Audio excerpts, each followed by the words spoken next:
VP Sara, aware ba si former President Duterte na milyong-milyong Pilipino ang nag-gather ngayon and in the past sa kanyang birthday? Yes, ma'am. Wow!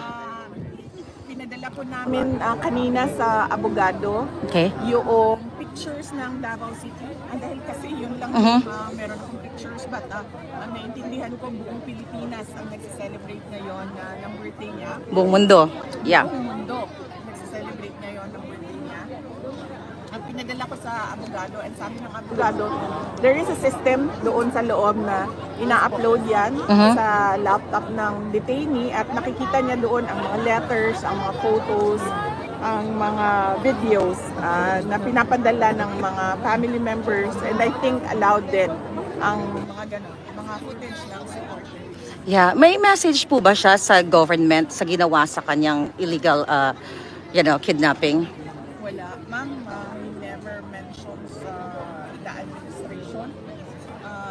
But up to the last minute, he always said and he told So everyone, that para the organize military po tayo, will yung mga taong nandiyan, please, proceed po tayo sa Sasabi. loob. Para hindi po tayo magulo. Are you aware po na yung mga supporters ninyo ay ginigipit ng Congress at gustong ikulong? Yes, ma'am. Opo. Actually, may nagpadala sa akin no, na retired PNP personnel. Sabi niya sa akin na on the days leading to the campaign, papahirapan talaga ang mga tao na tumutulong sa inyo.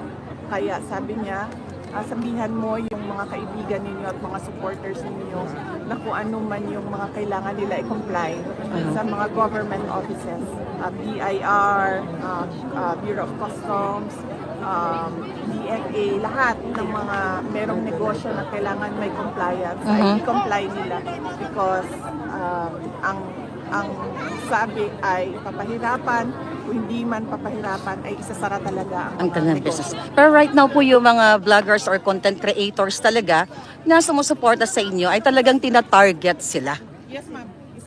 Isa din yan na sa ginagawa no, sa mga kaibigan, mga supporters at mga kababayan natin. Ang nakita ko lang dyan, ma'am, noong sinimulan yung hearing, no, about vloggers at kung ano ang limitations ng isang tao sa freedom of speech niya, ay ang dami pong vloggers na lumabas na naglabas ng hindi talaga totoo na bagay sa akin. Yeah. Katulad noong basketball player. Yes. Daming vloggers na naglabas ng paninira at walang basihan, walang ebidensya at hindi totoo na nakakasira ng pangalan ko. Yeah. Pero bakit wala Sila doon. sa hearing? Yeah. So bakit ang mga pinapatawag ay mga vloggers na sumusuporta sa opisina ko, sa akin, as Vice President, wala man lang ay isang vlogger Yeah. na tinawag para pasagutin kung bakit mo binastos yung pagkatao. Yeah. VP Sara, panghuli na lang kasi isa ako sa mga tina-target no ng Marcos administration at sinasabi nila na ako ay fake news. Gusto ko lang po bigyan ng diin sa inyo, samantahan ko na yung pagkakataon. Isa sa in-expose ko yung pag-kidnap sa dalawang minor age ng isang kababayan natin. Nandito siya ngayon, si Mishina Makapinig. Gusto ko lang sabihin sa harap ng mga tao kasama ng mga media na hindi po fake news yon dahil yung biktima mismo ay nandito. At na-interview na rin po natin na isa siya bago ang Pangulong Duterte actually na kidnap, yun yung nakikita naman ng tao, ay siya muna, yung dalawang minor de edad niya. And I hope yung ating mga kaibigan sa media ay sana naman pag-usapan yung ganun kasi issue yan ng Pilipino, ang kidnapping.